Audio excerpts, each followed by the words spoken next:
Pai, muito obrigado, Senhor, mais uma vez por este dia. Nós queremos te agradecer pelo dom da vida, pelo teu grande amor para conosco. Te pedindo, Senhor, nos dá a palavra apropriada para que possamos, nesta noite, refletir sobre as questões da tua igreja, sobre a vida cristã, de tal maneira que possamos aprender mais de ti, Senhor. Fica conosco, meu Pai, nos abençoa no nome de Jesus. Amém. Amém, queridos. Nós, como eu estava dizendo, vamos hoje dar continuidade a um set de questões que nós vínhamos já estudando. Nós falamos e dissecamos bastante a questão do batismo. Hoje nós falamos, aliás, na semana que passou, sobre também a Eucaristia.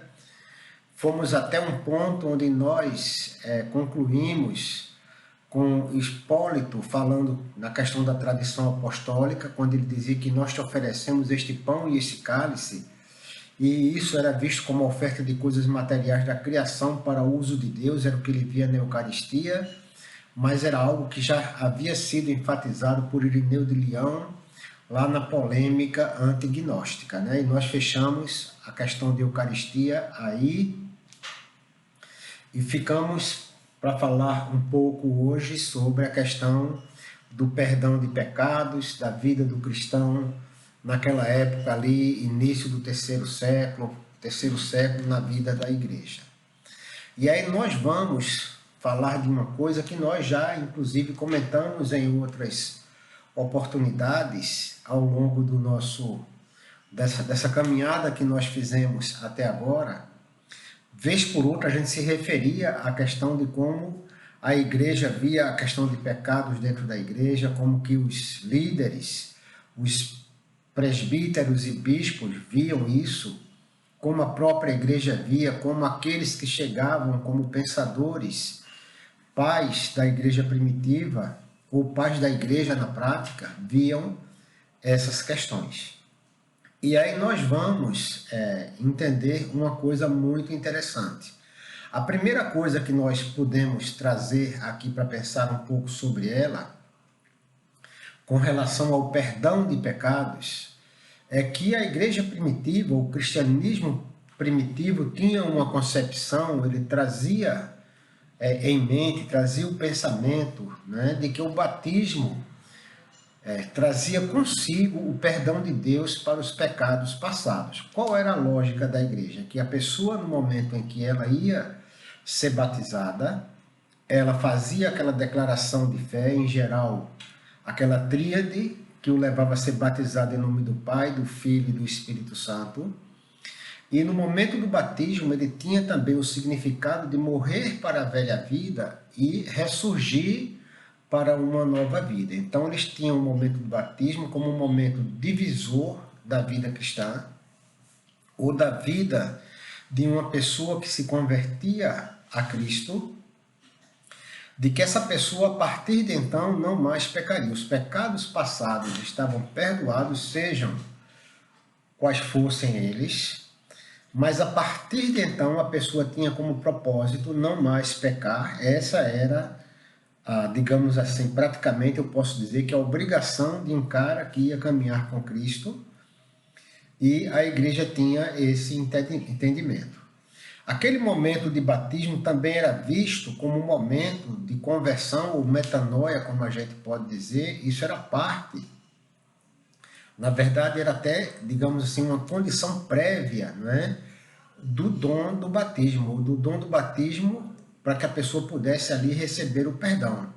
A pessoa passaria a evidenciar não apenas o reconhecimento dos pecados cometidos, mas a orar, a jejuar e ter uma vida agora, a partir de então, diferente, uma vida agora que incluía mudanças de comportamento, não mais pecar. E isso trazia, inclusive, mudança até na própria ocupação da pessoa. Algumas profissões eram consideradas indignas pela igreja, e as profissões que eram consideradas indignas, as pessoas elas eram praticamente obrigadas, né, quase que obrigadas a trocar de profissão. Então, se uma pessoa servia a alguma instituição romana que se considerasse que ali se praticava a idolatria, de imediato a pessoa deveria procurar largar aquela profissão, seja qual fosse, que sugerisse que houvesse corrupção, tanto no sentido espiritual como no sentido moral. Então, em qualquer dos sentidos, a pessoa procuraria de imediato mudar a história da sua vida, mudando inclusive isso. E aí o que é que a gente vai encontrar? Vai encontrar então a perspectiva do cristão levando agora uma nova vida, testemunhando Cristo, não mais convivendo com a idolatria, mas vivendo com amor a todos, praticando inclusive pureza sexual estrita e abstendo-se de acumular riquezas e outros embaraços que estivessem colocados no mundo. Então essa era a prática esperada daquele que se batizava. Nova vida, testemunho de Jesus, nada de idolatria, amor ao seu próximo e a todas as pessoas, uma prática de pureza sexual estrita, né? E é por isso que a gente, quando olha para trás naquilo que nós estudamos, nós vemos porque é que Marcião, que defendia inclusive que as pessoas, mesmo casadas, não tivessem prática sexual, ele encontrou forças, né, naquela época. Então as pessoas tinham tudo isso e mais, buscar não acumular riqueza ou qualquer coisa que o apegasse ou deixasse preso às questões de vida dentro da sociedade. E aí os padrões de disciplina cristã, eles eram estritos, elevados, e em geral ele não se conseguia cumprir à risca, né? Eu fico pensando sempre nisso, que esses padrões de vida cristã foram tão elevados que de repente parecia que a igreja tinha trocado a lei por outra lei, né? Não a lei pela graça de Deus, mas a lei por uma lei que o cara tinha que cumprir tudo aquilo à risca, e até parece que ele iria se salvar, e a gente vai ver isso de forma muito clara em algum momento, parece que ele iria se salvar, porque ele iria cumprir esses preceitos todos, essas regras, né? Não era a lei judaica, mas agora a própria igreja estabelecendo normas, leis, que se as pessoas não cumprissem, elas estariam fadadas de cara o fracasso, né? A questão de ir para fora da comunhão e algumas vezes até seriam condenadas como se fossem mesmo ser perdidas. Então era uma disciplina, como eu disse, muito estrita, elevada, um padrão assim de comportamento requerido, extremamente elevado, que as pessoas deviam cumprir ali à risca. Vocês podem imaginar hoje algumas doutrinas sendo colocadas, desde um corte de cabelo, o uso de um brinco, qualquer coisa assim, como se aquilo fosse condenar uma pessoa, né, a estar afastada de Cristo. E aí isso se tornou um problema sério para as igrejas, né? O que fazer com o pecado depois do batismo? Se nós somos humanos e pecadores, e se nós pecamos, o que é que a igreja iria fazer com quem pecasse depois que fosse batizado, já que depois que a pessoa fosse batizada, não podia mais pecar? Então isso se tornou um drama, algo muito sério no seio da igreja. Isso foi um negócio que provocou discussões enormes, porque as questões eram colocadas: excluir o pecador, perdoar o pecador, e isso se gerou discussões, polêmicas, controvérsias enormes no seio da igreja ao longo desses períodos. E aí Hermas de Roma, né, vocês devem estar lembrados de Hermas, que escreveu O Pastor de Roma, nós falamos dele em um desses últimos momentos de estudo da gente. A gente vai ler em Hermas ele revelando que lá em Roma o perdão após o arrependimento era algo muito, muito sério. Mas se a pessoa persistisse após o dia daquele perdão, né, quando o cara se arrependeu, ele não mais teria salvação. Então você se arrependeu, confessou seus pecados, foi batizado e você não pode mais errar. Se naquele dia de arrependimento a pessoa pecasse novamente, acabou-se, não tem mais salvação. Então era quase que Hermas sendo o juiz, né, fazendo o papel de Deus, decretando quem se salvava ou não. Aliás, Hermas revelando isso na igreja romana, na igreja de Roma. E aí o que acontece? Pecar deliberadamente depois de conhecer a verdade era algo que não havia mais o que fazer na perspectiva da igreja. Era assim, se eu conheço a palavra, conheço a verdade, vivo numa relação com Cristo, como um filho de Deus, como um cristão, não há mais espaço para pecar deliberadamente. Se eu peco deliberadamente, não há mais o que fazer em relação a mim. Então era aquela história, para afastar o cara da comunhão, a gente vai ver isso mais na frente, essa prática surgindo, para afastar o cara da comunhão, e o negócio fica muito sério e a coisa tomou uma dimensão, digamos assim, quase que catastrófica para aquele tempo, para alguém que cometesse um pecado. Porque a tendência era esconde que pecou, né? Aí vira o farisaísmo, ou então o cara estava em maus lençóis de verdade.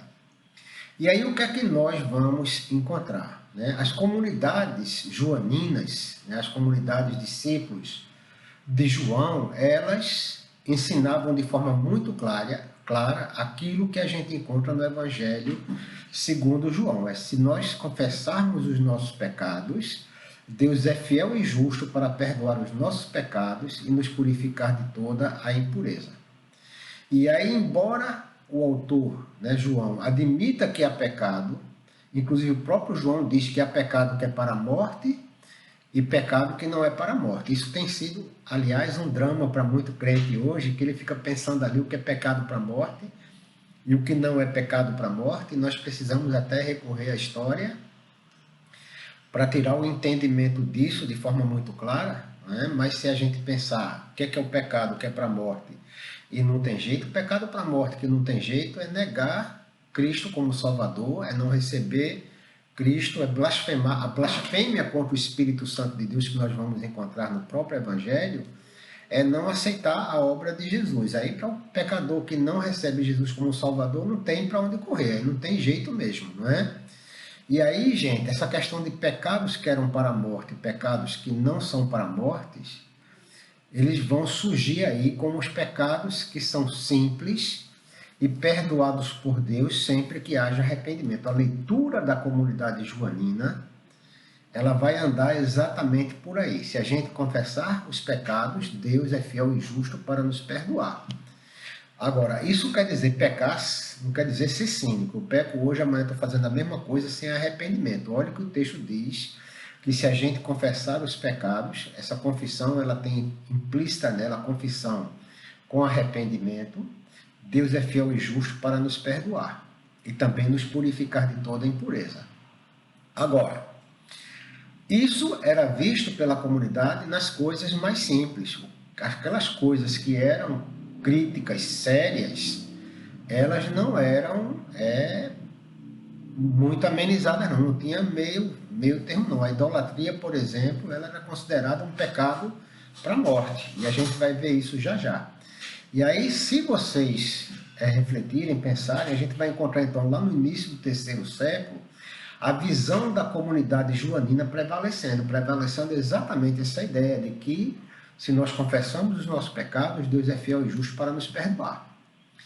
E aí se aceita então que há pecados que são perdoados e há pecados que são imperdoáveis, há pecados que não têm perdão. Essa é a perspectiva da igreja do terceiro século. Isso é uma realidade, nós precisamos compreender isso, não é? Que tem pecado que não tem perdão, que é o pecado que não, onde não há arrependimento e não há confissão, então não tem como receber perdão de Deus, porque arrependimento e confissão é a condição para que nós possamos ser perdoados. Ao mesmo tempo, nós vamos encontrar então essa visão joanina prevalecendo lá no terceiro século, e a própria comunidade joanina entendendo e aceitando e vivendo dessa forma, que há pecados que são para a morte e pecados que não são para a morte. Pecados que não têm perdão e pecados que são perdoáveis, nós podemos usar essa palavra. E aí nós vamos cair no nosso amigo Orígenes. Lembram de Orígenes, um grande pensador da igreja, um dos pais da igreja, né? Um homem que escreveu muito para que a gente tivesse sustentação para a defesa da fé e tudo mais, né? E aí Orígenes considerava como pecados para a morte, por exemplo, a idolatria. E aí ele vai censurar os sacerdotes que tinham a pretensão de perdoar estes pecados. Se o cara fosse idólatra, não havia perdão. E aí alguns líderes das comunidades, algumas vezes, tiveram a intenção de absorver ou de trazer perdão para essas pessoas, e Orígenes censurou fortemente. Ele entrou de sola, se a gente pode dizer assim, contra essa pretensão dos líderes das comunidades naquele tempo. Não dava para perdoar o pecado da idolatria, era a visão dele. Quando a gente pensa sobre isso, vai encontrar também Tertuliano argumentando sobre essa questão. Tertuliano também distinguia os pecados, né, como remissíveis e irremissíveis, ou seja, pecados que tinham remissão e pecados onde não havia remissão. É a mesma questão, pecado que tem perdão e pecado que não tem perdão. E aí Tertuliano incluía nessa história a idolatria como pecado que não tem perdão, o adultério, a fornicação, a blasfêmia e a apostasia. Né? Para quem não sabe o que é fornicação, é bom a gente trazer aqui clareza, né? Porque o adultério pode ser adultério com fornicação ou sem. Eu gosto de brincar com essas coisas, mas é sério, né? O adúltero, ele trai, né? Trai e trai a Deus, traindo o seu cônjuge, mas a outra parte que participa do adultério pode não ser casada e ele está praticando sexo fora do casamento, é fornicação. Né? Então, a prática da fornicação é o sexo fora do casamento. Então, para Tertuliano, estava uma lista assim: idolatria, adultério, fornicação, a blasfêmia e a apostasia. Apostasia era o cara desertar, desistir da fé, apostatava, né? Então não tinha para onde correr. Na pressão do martírio, o cara apostatava da fé e dizia: isso aí não tem para onde correr, é um pecado sem perdão. Então essa também era uma visão assim, muito próxima. Na verdade ela era idêntica, só que a gente não vai encontrar em Orígenes uma abertura detalhada dos pecados que ele considerava que eram pecados sem perdão. E aí o que é que a gente vai encontrar nessa história? Os pecados graves que não estavam na lista de ofensas que eram imperdoáveis lá no início do terceiro século, eles faziam parte de uma disciplina chamada disciplina penitencial pública, que passou a ser usada no Egito, na África do Norte e em Roma.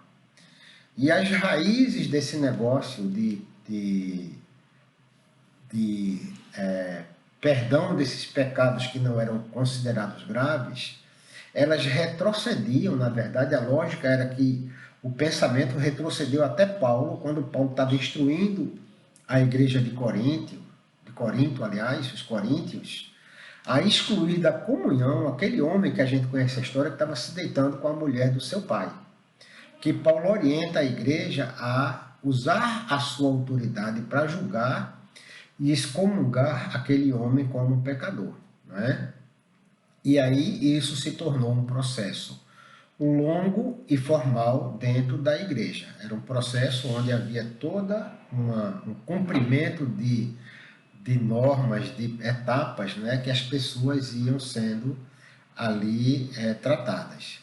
Então esse processo longo e formal envolvia a confissão diante da igreja reunida, um período de penitência, a pessoa era excluída temporariamente da Eucaristia, e quando ela tivesse considerada de fato pronta, aí era considerada que se acabou ali o tempo da restauração pública, ela voltava a público para participar da comunhão total da igreja, e isso era simbolizado pela pessoa sendo levada à presença do bispo, com ele impondo as mãos. E aí a gente vê claramente, né, eu espero que vocês enxerguem isso hoje, de onde vem essa história de as pessoas excluírem alguém até hoje, em nossos dias, da comunhão ou da Eucaristia, tá certo? Cuidado, nós precisamos ter um cuidado para ler o texto sagrado tendo uma interpretação sadia, para que a gente não comece a excluir gente da comunhão, achando que nós somos os juízes e temos a capacidade de julgar o coração das pessoas. Na prática, o que Paulo estava dizendo era assim: enquanto ele estiver insistindo em viver essa vida em pecado, ele deve estar afastado da comunhão. Mas não dá para a gente julgar alguém que pecou, colocar a pessoa de castigo, porque a gente julgou isso, deixar ela 30 dias, 60 dias, 90 dias afastada da comunhão quando houve arrependimento. Esse comportamento é um comportamento primitivo da igreja e nós precisamos ser sábios. Eu prefiro olhar para Cristo naquele momento de Eucaristia, quando ele sabia que todos os seus discípulos iam traí-lo, inclusive Judas, que já tinha vendido, né, Jesus aos fariseus e saduceus.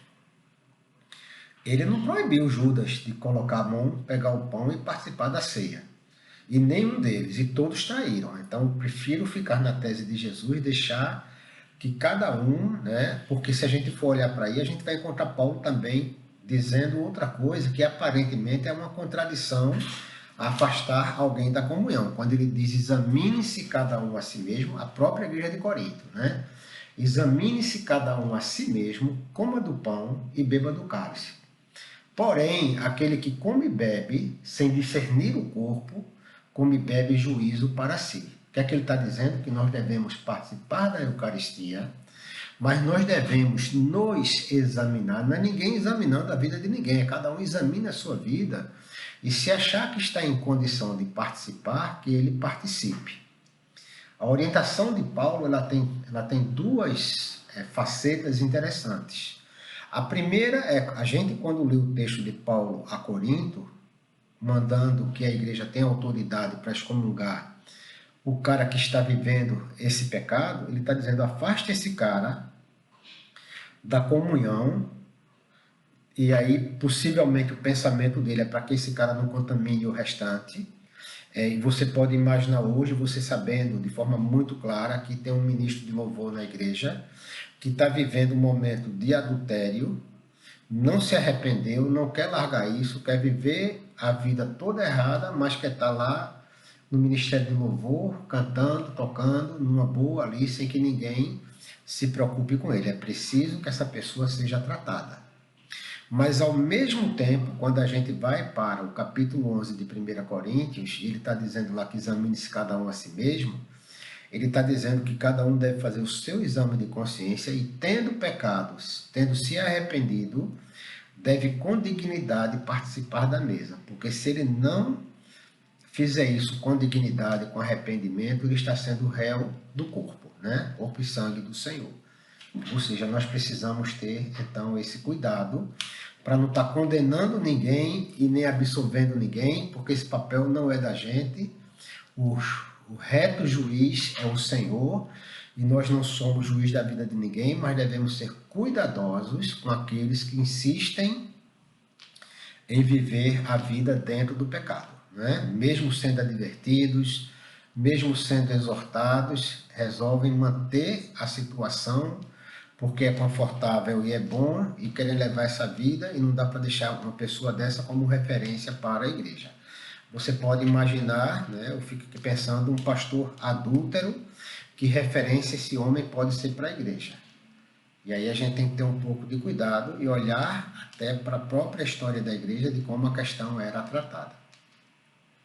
Então, gente, eu estava falando exatamente isso, esse processo de absolvição, né, era um processo longo, começava com a confissão de pecados pública diante da igreja, essa pessoa passava por um período de penitência, esse período de penitência variava de acordo com a gravidade do pecado naquela época. Então vejam, hoje quando a gente encontra uma comunidade dizendo que você vai ficar 30 dias fora da comunhão, vai ficar 60, vai ficar 90, talvez essa turma esteja julgando aí a gravidade do pecado e dizendo que de acordo com a gravidade você vai ficar mais tempo afastado, né? Já vi gente assim, você começou a namorar e não pediu a permissão do pastor, está 30 dias afastado da comunhão, vai ficar sem participar da Eucaristia por 30 dias porque está de castigo. E assim as pessoas vão andando.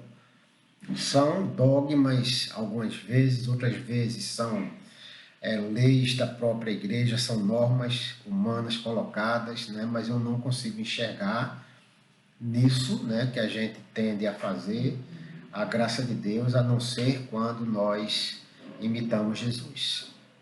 E eu quero dizer uma coisa clara para vocês. A gente tem uma imagem, né? Muita gente tem uma imagem de Jesus, aquele Jesus bonzinho, né? Sempre ali de bom humor, né? Parecendo um cara que é bobinho. Jesus era um cara amoroso, profundamente misericordioso, mas Jesus, ele enfrentava as paradas, ele enfrentava valendo quando era preciso. De tal maneira que ele chega a chamar uma turma de sepulcro caiado, e sepulcro caiado hoje talvez fosse um palavrão muito feio, porque ele está virado chamando os caras de sepulcro caiado. Então é bom a gente ter cuidado para a gente não ver um Jesus, né? Vou falar uma palavra aqui forçada, um Jesus abestalhado, né? Jesus era um homem sério, divino ao mesmo tempo, por isso ele era tão carinhoso, tão amoroso, tão cuidadoso, mas ele levava a vida muito a sério, ele não abria mão da boa doutrina, ele não abria mão da mensagem ou da palavra bem interpretada, bem considerada, e é por isso que tinha tanta discussão dele com os fariseus, e a gente vai encontrar exatamente isso. Então, com relação a essa questão, como eu falei, a penitência variava de acordo com a gravidade do pecado, quando a igreja lá no terceiro século julgava as pessoas.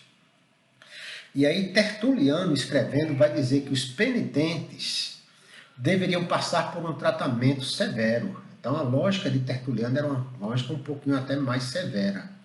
Dizia que as pessoas que haviam pecado, que queriam buscar arrependimento e perdão de Deus, tinham que ser tratadas de forma mais severa, de tal maneira que elas deviam se vestir de luto,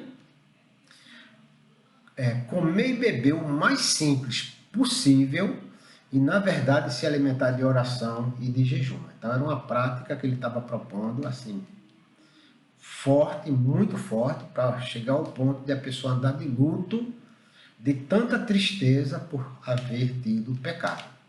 Se isso fosse uma coisa real, que a roupa preta que era colocada no corpo fosse, na verdade, aquilo que estivesse no coração, beleza, sem problema, né? Não vamos hoje colocar uma veste preta de luto e por dentro está fazendo farra, bagunçando a vida.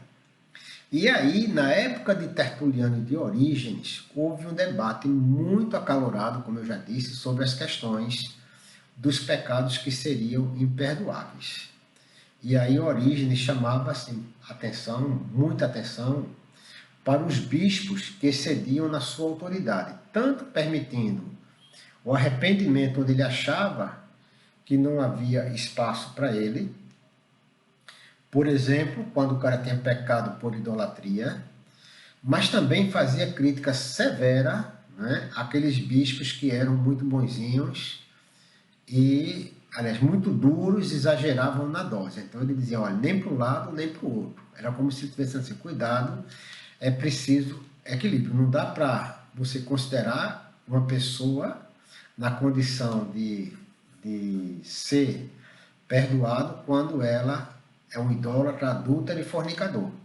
Mas também não exagere num pecadinho simples, era essa lógica, para você também colocar o cara numa situação miserável para não acabar com esse sujeito. E aí Tertuliano, por conta dessas histórias, vai se rebelar contra a política de um bispo, possivelmente o bispo de Cartago, que permitiu que fosse realizada a penitência, né, inclusive para casos de adultério e fornicação. E aí Tertuliano, olhando para essa história, diz que aquilo ali era uma amarga ironia em relação à igreja. Vejam que a turma não brincava em serviço, não brincava mesmo. E aí Hipólito, ele vai chegar a relatar que seu adversário favorito era o bispo Calixto lá de Roma, porque ele reivindicava autoridade para remir pecados da carne e aparentemente pecados mortais. Então Hipólito fica bravo com esse bispo Calixto, porque o cara queria absorver os pecados, inclusive aqueles que Hipólito considerava que eram pecados mortais, né? Pecados da carne, pecados de adultério, de idolatria, essas coisas todas. Mas Calixto tinha um argumento aparente para isso. Interessante o argumento de Calixto, né? Apesar que a gente pode nem concordar com ele, eu acho que não é assim que a coisa funciona. Calixto dizia assim, que o joio deveria crescer no meio do trigo mesmo, e que nascer a questão era resolvida. Então ele vai usar a palavra de Jesus de que no meio do trigo nasce o joio, e tudo bem, deixa para lá, vamos levar a vida, concede perdão aos caras, deixa aí o barco correr, não se preocupa, porque no dia da colheita o Senhor vai separar o joio do trigo.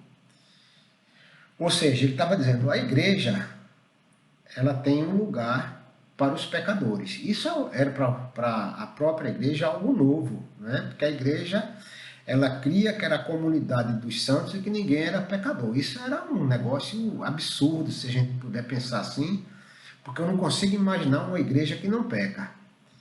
E aí, se ela não peca mais, ela está fazendo o que aqui? Já devia estar na glória, né? Toda a igreja. Então, nós encontramos até hoje igreja achando que são pessoas santas, sem pecados, santas nesse sentido, santinhas, né? Que não pecam, que são as melhores pessoas do mundo, né? E já estão pecando porque acham isso. Então, gente, o que é que nós vamos encontrar? Vamos encontrar, então, Tertuliano e Hipólito vendo a igreja como Hermas, né? Tratando dela como uma sociedade de remidos, na qual o pecado sério jamais seria tolerado. Então já tem uma brechinha aí deixada, que era o pecado sério, a gente não tolera. O pecado simples, vamos colocar a turma num regime aí de disciplina, no tratamento, para que no momento certo eles sejam perdoados. Então nada de pecado sério é para tirar o cara da comunhão, para colocar o cara numa situação de que ele não tem mais como conviver com a igreja, está fora dessa sociedade. Vejam que é interessante, que eles consideravam a igreja como uma sociedade de redimidos. Isso é muito interessante, às vezes esses termos chegam a me chocar. Eu sei que a igreja é um recorte da sociedade onde nós vivemos, porque lá nós encontramos pessoas das diferentes classes sociais, étnicas e etc., econômicas, né? Mas ela não é uma sociedade no sentido que nós podemos falar de como uma empresa, né? Uma sociedade de pessoas que se reúnem ali com um determinado propósito como uma empresa. Ela é uma comunhão, né? Como diz Paulo, a comunhão dos santos, que são também pecadores. Então essa era a perspectiva de Tertuliano e Hipólito, vendo a igreja como Hermas, sendo uma comunhão, né? Na verdade uma sociedade de pessoas redimidas. E o pecado sério aqui não tem chance, não tem lugar. E o que é que acontece? Aí a gente vai deparar-se com a tese ou a visão do bispo Calixto, que ele sugeria a igreja, né, em um lugar de uma sociedade mista, na verdade. O objetivo da igreja, dizia ele, era levar os pecadores à salvação. Vejam que em tudo que a gente está vendo, né, a gente tem aí as realidades de cada um deles, mas cada um tem um pouco da verdade ou da realidade da graça de Deus presente. A igreja, de fato, é a UTI para que os pecadores cheguem a ela e sejam restaurados, levem uma vida nova, né? Mas não é o lugar onde os pecadores vão para continuar vivendo do mesmo jeito. O desejo de Cristo não é esse. É que a gente chegue como pecador, a gente vai ser sempre pecador, faz parte da nossa natureza, mas nós não devemos, né, ou não queremos viver a vida de pecados que nós levávamos. Vamos ser tratados para ter uma vida compatível com a vida de filhos de Deus. Então, o que é que vai acontecer? Essa visão de Calixto da igreja, sendo a sociedade mista e tendo esse papel de levar o pecador à salvação, ela vai predominar lá no final por conta das perseguições. Nós já estudamos lá, próximo da metade desse terceiro século, depois dos anos 25 mais ou menos. Aliás, foi exatamente por ali, né? Com Décio e Valeriano perseguindo a igreja, e nesse tempo de perseguição vai prevalecer exatamente essa perspectiva ou essa tese levantada por Calixto da igreja que busca pecadores para levá-los à salvação. E por conta disso, os bispos lá da África do Norte, com o consentimento de Cipriano, vocês devem lembrar de Cipriano, nós falamos sobre ele aí, passaram então a permitir essa disciplina, né, que nós chamamos de exomologeses, né, deixa eu repetir, exomologeses, que era exatamente a disciplina da penitência. Né? Aqueles que haviam fracassado durante a perseguição e tinham realizado o sacrifício, de alguma forma tinham negado sua fé, bom, de alguma forma tinham fracassado. Nós vimos, inclusive, na conversa da gente há dois encontros atrás, né, uma das defesas da liderança da igreja lá na África do Norte era que as pessoas não tinha sido falta de fé, mas foi falta de coragem, né? E aí vejam que são histórias muito interessantes. Mas aqueles que haviam fracassado na perseguição, diante dessa doutrina do pecado imperdoável, eles estavam ali acabados, né? Tinham fracassado também. E aí, com a disciplina, né, da exomologeses, eles iam ter agora a oportunidade de confessar, de passar por esse processo de penitência e de ter a restauração sendo aplicada à vida de todos. Então, a gente vai ver na Igreja da África do Norte um novo, né, ou essa forma de pensar ali sendo colocada inclusive, os pecados graves agora, digamos assim, a disciplina da penitência, que era o cara passar por aquele processo todo para que ele fosse restaurado, tendo perdão de Deus na vida dele, tá certo? E aí, o que é que a gente está vendo nisso, gente? É praticamente um padrão de vida para o cristão. A gente vai encontrar, desde o batismo até essa disciplina da penitência, exigências morais muito severas. A vida das pessoas, elas eram examinadas, as pessoas eram acompanhadas. Vocês devem lembrar que no batismo chega um momento em que é proposto, né, que a pessoa passe até 3 anos sendo observado com relação à sua vida pessoal, ao lugar onde trabalha e a sua vida no trabalho, para que ele pudesse ser habilitado a ser batizado. Então, a disciplina cristã ela era muito, muito séria em termos de padrão. O negócio era muito, muito sério. Não se admitia deslizes. Aquele que tinha sido batizado, ele tinha como proposta não mais pecar. E aí era requerido dele um conjunto de práticas morais exemplares. Então, por exemplo, qualquer negócio que sugerisse, por menor que fosse, corrupção, ele já estava fora. Se o trabalho, eu fico imaginando hoje, que seria assim, se o cara trabalha num bar vendendo, de garçom, por exemplo, está ali vendendo bebida, ele tinha que deixar o emprego dele. Se o cara trabalhava para o exército romano de alguma forma, direto ou indiretamente, ele tinha que deixar o emprego dele, porque o exército romano era um exército idólatra, e ele estava servindo a idolatria. E assim seguiam as questões, né, dentro da vida. A moralidade, se o cara fosse adúltero, estava perdido. E aí ia todo um conjunto de normas de vida, moral e espiritual, que eram fortemente exigidos. Quando eu olho para a história da igreja, eu fico pensando até assim, que talvez a prática moral fosse até mais pesada, né, do que a prática espiritual. Porque como eles tinham ali já a sua liturgia bem definida, tudo mais, né? E era uma igreja que ainda estava, digamos assim, recente em termos de vida comunitária. Então a gente viu lá a comunhão, com a Eucaristia, com o jantar depois da Eucaristia, a palavra sendo pregada ali, várias pessoas falando durante uma celebração. A gente vai ver uma vida espiritual, pelo menos parecia ser assim, mais arrumada. Mas quando chega na questão da exigência moral, eles estão vivendo numa sociedade que era profundamente imoral, né? De corrupção, de que vocês pensarem, né? Quem assiste esses filmes romanos lá do tempo de Jesus vê como o negócio era pesado, né? Se vocês quiserem ter uma noção melhor disso, Vão assistir lá na Netflix, Magdala, ou A Vida de Madalena, né? Madalena, Maria Madalena. Eu assisti 52 capítulos, pensei que nunca mais ia acabar na minha vida. 52 capítulos, e vocês veem toda a corrupção, toda a safadeza presente ali na vida do Império Romano. Então, a igreja estava no meio da imoralidade, e eles tinham então padrões muito sérios de moralidade. E aí nós vamos encontrar então no terceiro século a igreja vivendo como uma sociedade separada, governada pelo Espírito, e ela considerava que o espírito, e é verdade, né, é diferente do espírito que está jogado no mundo. Por isso ela tem que viver uma vida separada da sociedade. Essa era a visão da igreja. O mundo era governado pela corrupção política, pela corrupção moral, pela idolatria, né, pela corrupção religiosa e por um emaranhado tremendo do mal. Era assim que a igreja viu. O diabo estava solto na buraqueira. Era a visão da igreja.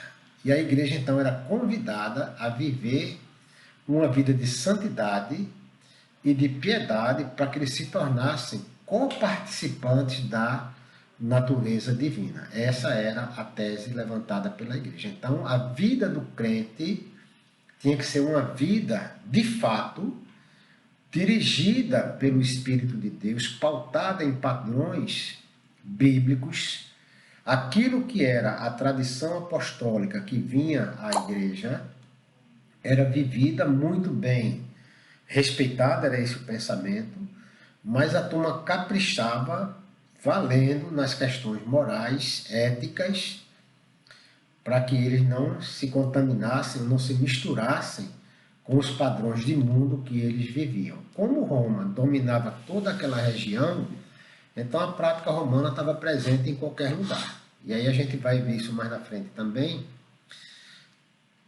dessas práticas mundanas, e aí eles estão. Naturalmente a igreja toma um rumo que é, vamos separar, para a gente não viver isso que eles vivem aí, vamos separar inclusive deixando os empregos que são considerados empregos que trazem riscos morais, éticos e espirituais para a vida da igreja. O que é que eu quero dizer, queridos? Que nós hoje precisamos olhar para a história tendo o cuidado de compreender como a igreja funcionava, sem tomar as leis que ela tomava como leis, mas tomar aquilo que era orientação, que faz parte de um contexto de vida saudável para o cristão, e a gente viver isso. Eu não consigo ver uma igreja que vive separada do mundo, porque como é que ela pode ser sal, né, e luz se ela está separada do mundo e não quer contato com ninguém? Nós precisamos ser santos no meio de uma sociedade perversa para que a gente possa levar a luz até essa sociedade. Então não dá para dizer, deixa aqui para lá, vamos fazer aqui um clubezinho de santos, a empresa da gente só tem crente, a gente só se relaciona com crente, e aí, como é que a gente vai conquistar o mundo para Cristo? Então precisamos ter um pouco de cuidado, né? Apesar que daquela época eles pagavam um preço alto, e a gente já viu isso numa dos nossos encontros, né, que a igreja, lá no terceiro século, ganha uma força centrípeta, ela atrai para dentro dela as pessoas pela forma de viver. Né? E eu acho que é assim que a gente tem que viver. A gente está no mundo, nós somos cidadãos de dois reinos, mas precisamos também ser preservados, tá certo? Então vamos andar, né, com saúde, com fidelidade a Deus. Cleomiro está fazendo aqui um comentário dizendo que Hermes seguia 2 Pedro, né? Que o cão que volta ao próprio vômito, e a porca lavada que volta para a lama. Então é exatamente isso. A lógica de Hermes era essa. Se você peca, está voltando que nem um cão para o próprio vômito, né? Então tem que ter esse cuidado.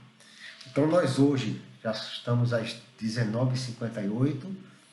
Vamos dar uma parada por aqui. Eu quero orar, pedir que Deus esteja aí abençoando a vida de cada um de vocês, que a gente possa cada vez mais buscar em Deus as respostas que nós precisamos. Esses são momentos de a gente poder refletir, mas refletir, né? Sempre pensando nesse Deus maravilhoso que deseja que a gente leve uma vida santa e agradável a Ele. Vamos orar. Deus, muito obrigado, Senhor. Muito obrigado por este momento onde nós buscamos mais de Ti, Senhor. Buscamos conhecer mais do Teu amor, da Tua graça, da Tua palavra. Porque quando nós olhamos para a história do Teu povo, nós também aprendemos muito mais. Queremos ser uma igreja separada assim, no sentido de ser uma igreja santa, capaz de testemunhar o Teu Filho Jesus, capaz de chegar a esse mundo, levando uma mensagem de arrependimento e de salvação, de tal maneira que todo aquele que olhe para nós veja na nossa vida o Teu Filho Jesus, Senhor. E vendo a Jesus, possam ser conquistadas por Ele. Obrigado pelo dia de hoje, obrigado pelo Teu amor. Nós Te louvamos, Pai, agradecido, no nome de Jesus. Amém. Amém. Deus abençoe, queridos. Fiquem